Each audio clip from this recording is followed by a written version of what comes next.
Λοιπόν, δεν... βασικά, πρέπει κάπως να εγγραφώ. Λοιπόν, θέλω όμως να σας διαβάσω τι είναι αυτό που κατέβασα, γιατί δεν το εξήγησε καλά.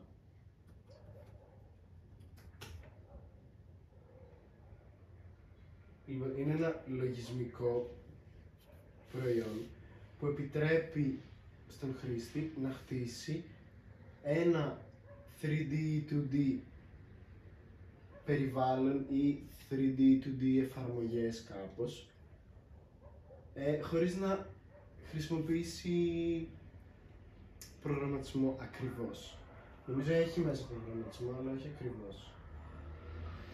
Κάπως είναι ένα vibe blender, αλλά πολύ διαφορετικό. Έχω δει κάτι βιντεάκια που ελέγχουν κάπως τον ήχο με τα χέρια από την κάμερα και θέλω να το ψάξω λίγο. Μάλλον πρέπει να δω πολλά tutorials και δεν ξέρω αν έχω το συνέργεια. Γιατί έχω έρθει, είμαι στον Αμαργό και έχω έρθει στη Σύρο εδώ και 3 μέρες και όλη μέρα ή μαγειρεύω, γιατί μου έχει λείψει να μαγειρεύω, ή καθαρίζω, ή είμαι έξω. Και δεν ξέρω πόση ώρα έχω να ασχοληθώ με αυτό, γιατί στις 7 έχει και πορεία για τα τέμπη. Και θέλω να πάω, οπότε μάλλον δεν θα ασχοληθώ πολύ με αυτό.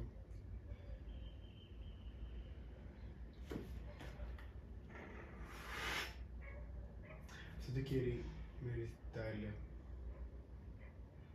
Μυρίζει βανίλια με αμύγδαλα όμως. Και μυρίζει όλο το κοινό δωμάτιο έτσι. Λοιπόν, οπότε θα συνδεθώ.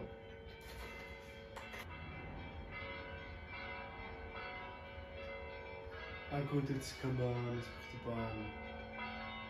Γίνεται ένας γάμος, από ό,τι έμαθα. Γι' αυτό είχε κόρνες πριν κόλλες. Λοιπόν, έκανα τους κωδικούς μου.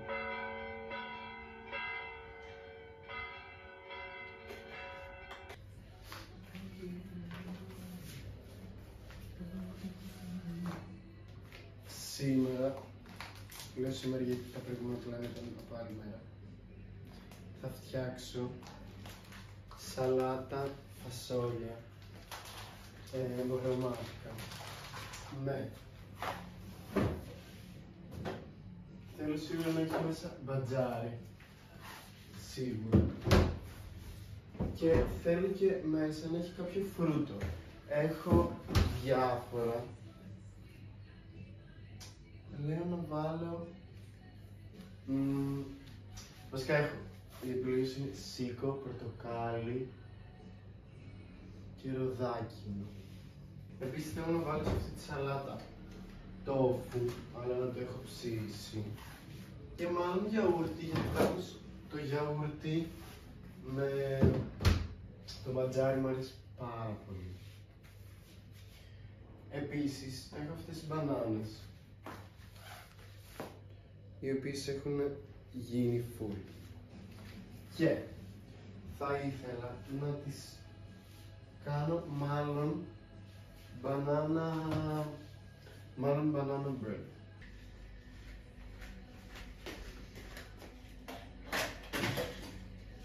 Λοιπόν, έχω ξεκινήσει ένα νέο film που παίρνω νερό, το water shop, για τα φαγητά.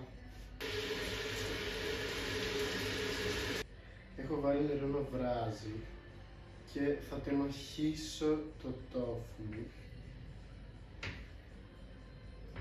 Γενικά πάντα τα κοβόλα ανώμια και ανομοιόμορφα, αλλά θα προσπαθήσω, δεν είναι New Year's Revolution, να τα κόβω όχι ανώμια και ανομοιόμορφα όπως έκανα τόσο καιρό. Ωραία, το τόφου νομίζω πήγε καλά, δεν είναι ανώμια και ανομοιόμορφα. η ντομάτα.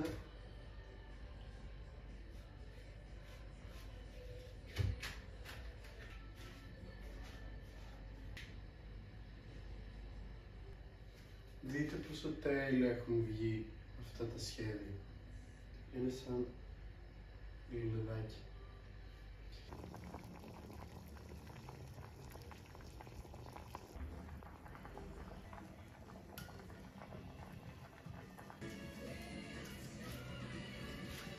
Αυτό το λεμόνι είναι συριανό. Και κάπως τέλειο που είναι συριανό και δεν είναι της αλλαγής.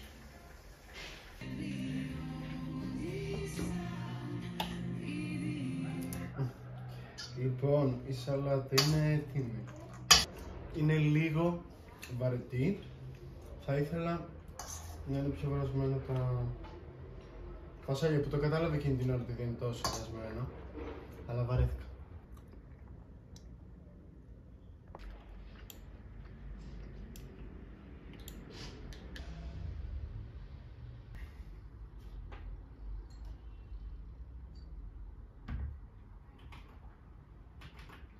Λοιπόν, τόσες ώρες έφαγα και έχω κατεβάσει αυτό το touch designer που έλεγα και κάπως βασικά έχω αρχίσει ένα tutorial, αλλά με έχει κουράσει λίγο γιατί κάνει πολύ βασικά πράγματα και εγώ έχω δει κάτι άλλα πράγματα που κάνουν και κάπως θα ήθελα να ασχοληθώ με αυτό, αλλά επειδή έχω αυτή τη δημιουργικότητα και αυτό είναι λίγο δύσκολο, αποφάσισα πρώτα να φτιάξω ένα κέικ. Οπότε, πάμε να φτιάξουμε κέικ.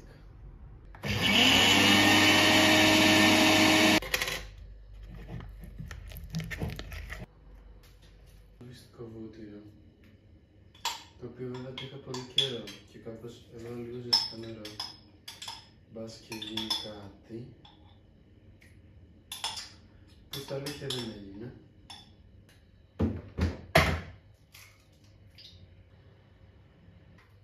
Λοιπόν, θα κόψω σοκολάτα με κάποιο μαχαίρι που υπάρχει. Με αυτό το μαχαίρι. Επίσης έχω ανοίξει το φούρνο.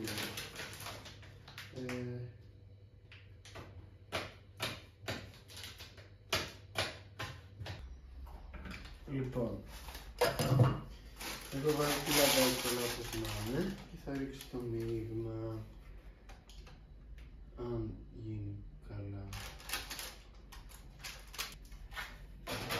Εν τω μεταξύ μου έχει καεί η λάμπα του αυτού, αλλά οκ.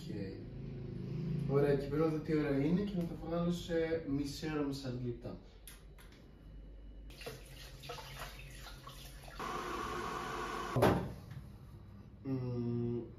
Ήρθα στο μπάνιο, γιατί όχι, να σας μιλήσω για τα αυτά, τα οποία θα έπρεπε να αντιμετωπίζω σαν παιδιά μου, αλλά κάποια τα σκότωσα. Πέρσι είχα πάρει 3 και 1/4 που κάπως το τέταρτο το κλώτησα την πρώτη μέρα που το πήρα και έπεσα από το χώμα και δεν ασχολήθηκα και πέθανα. Βασικά δεν έζησε ποτέ. Ναι, και μετά ήταν ένα παχύφυτο που ζει ακόμη και μετά τα άλλα δύο, το οποίο το ένα το έχω κάπως, είναι ένα κλονάρι πλέον, είναι άρρωστο και νεκρό, και ένα άλλο που είναι τελείως νεκρό, είναι τύπου μόνο χώμα. Και τώρα έχω πάρει μια γλώσσα που είναι και αυτή, που είναι της παχύφυτη, και έχω ψάξει πώς να, σε τι σημείο πρέπει να τη βάλω. Κάπως θέλω να ασχοληθώ πιο πολύ με αυτά και να μην τα δολοφονήσω για άλλη μια φορά. Και έχω πάρει και έναν πόθο μεγάλο και έχω κόψει και κλονάρι και τα έχω μοιράσει γύρω-γύρω. Γενικά διάβασα ότι ο πόθος θέλει φως και κάπως σημειώνω πότε τα ποτίζω. Τα προηγούμενα μάλλον τα σκότωσα από υπερβολικό πότισμα και μετά από υπερβολικό μη πότισμα. Γιατί έλειπα και δεν σκέφτηκα ότι ναι, πρέπει κάποιος να τα ποτίζει για να ζήσει. Αν και το ένα παχύφυτο που είναι δίπλα στο κρεβάτι μου άντεξε 2 μήνες από ό,τι. Αυτό πλέον το έχω 1 χρόνο σχεδόν. Και θέλω να δω πώς θα πάει αυτό το κόνσεπτ με τα μπεμπάκια. Κάπως είναι τα μπεμπάκια πόθη, είναι ο μεγάλος, ο παππούς πόθος και η γλώσσα που είναι μια queen μόνη της. Λοιπόν, αυτή είναι η queen γλώσσα. Θα σας κάνω introduction. Η οποία είναι πολύ καλή. Είναι πάνω σε αυτά τα 2 έπιπλα που έχω σταθεροποιήσει σε 2 βιβλία, όχι πολύ καλό installation, ok. Και έχει αυτό το τέλειο πιάτο που κάπως είναι σαν να βγαίνει και να βγαίνει μέσα από το φυτό. Και είναι ποτισμένη τώρα, αυτή θέλει περίπου κάθε 1 με 2 εβδομάδες. Προς τις 2 εβδομάδες πιο πολύ. Και έτσι δεν χρειάζεται πολύ φως, είναι κούκλα, είναι μικρούλα και μεγαλώνει πάρα πολύ, θα γίνει κουινάρα από queen. Εδώ μπορούμε να δούμε αυτό το σχεδόν νεκρό που έχει αυτό το κλονάρι. Και αυτό που μοιάζει σαν είναι νέο. Που μπορεί να είναι νέο, αλλά στο δεύτερο που ρώτησα μου είπαν ότι είναι και άρρωστο, γιατί έχει βγάλει ασπράκια μέσα μάλλον. Δεν ξέρω. Προς το παρόν το αφήνω έτσι. Θα του ρίχνω νερό από και που, γιατί ποτέ δεν ξέρεις. Εγώ πιστεύω ότι μπορεί να αναστηθεί. Παρ' όλα αυτά το κλονάρι που βγαίνει έτσι πάνω στο ξύλο βάλει. Και μετά έχουμε εδώ ένα baby πόθος, το οποίο είναι baby και είναι τύπου πολύ baby, τύπου γεννήθηκε πριν λίγες μέρες. Βασικά δεν έχει καν γεννηθεί ακόμη αυτή η μεταμόσχευση. Αυτό είναι μόσχευμα βασικά, κάτι τέτοιο. Και κάπως αυτά πρέπει να το αλλάζεις νερό κάθε 4 μέρες περίπου. Και είναι καλό να έχεις 2 μαζί, ξέρω εγώ, και πιο πολλά, γιατί κάπως διάβασα ότι επικοινωνούν μεταξύ τους. Και εδώ πέρα, μπροστά από το παράθυρο που μπαίνει και full φως, έχουμε αυτόν τον γεροπόθο, ο οποίος είναι έτσι πολύ γέρος, νιώθω. Δεν ξέρω η αλήθεια είναι πόσο χρονών είναι. Νομίζω ότι θα τα πάμε καλά. Αυτά που βλέπετε στην άκρη είναι από υπερβολικό πότισμα, είπανε. Αλλά εδώ πέρα τα κλωρίδια είναι τέλεια. Γενικά, άμα τον αφήσεις πολύ στον ήλιο, θα σπρίσει κι άλλο. Και γενικά δεν θέλει πάρα πολύ, δηλαδή καλό είναι όταν έχω ήλιο να βάζω κουρτίνα για να φιλτράρεται λίγο ο ήλιος. Αλλά μου άρεσε πάρα πολύ που είναι άσπρο και άσπρο το πιάτο και αυτό σπρίζει. Και εδώ έχει 2 μωρά. Το ένα μωρό είναι δικό του, όπως και αυτό στην κουζίνα. Το άλλο μωρό είναι ενός φίλου μου, από άλλο πόθο. Και θέλω να δω, και κάπως τα έχω βάλει και μαζί που λένε ότι επικοινωνούν. Βέβαια, τα συγκεκριμένα είναι από διαφορετικούς πόθους και δεν ξέρω αν λειτουργεί το ίδιο, ας πούμε. Αλλά θα δω τι θα συμβεί, ας πούμε. Και το τελευταίο είναι αυτό. Που αυτό είναι το πιο γέρικο που ζει μαζί μου. Όμως, είναι αυτό που έχω πιο πολύ καιρό. Ξέρω ότι μεγαλώνει κι άλλο. Και γενικά έτσι ανοίγει. Όταν το είχα πάρει ήταν, ας πούμε, πιο κλειστό.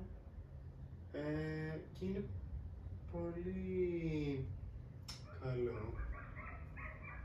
Γενικά δεν θέλει πολύ πόκι, έχει λίγη σκόνη.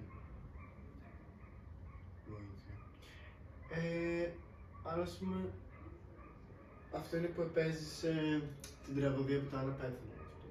Αλλά αυτό δεν το πόντιζε τόσο συχνά, γιατί όντως δεν ήξερα ότι αυτό δεν πρέπει να το πόντιζε τόσο συχνά, γιατί είναι παχύφτος.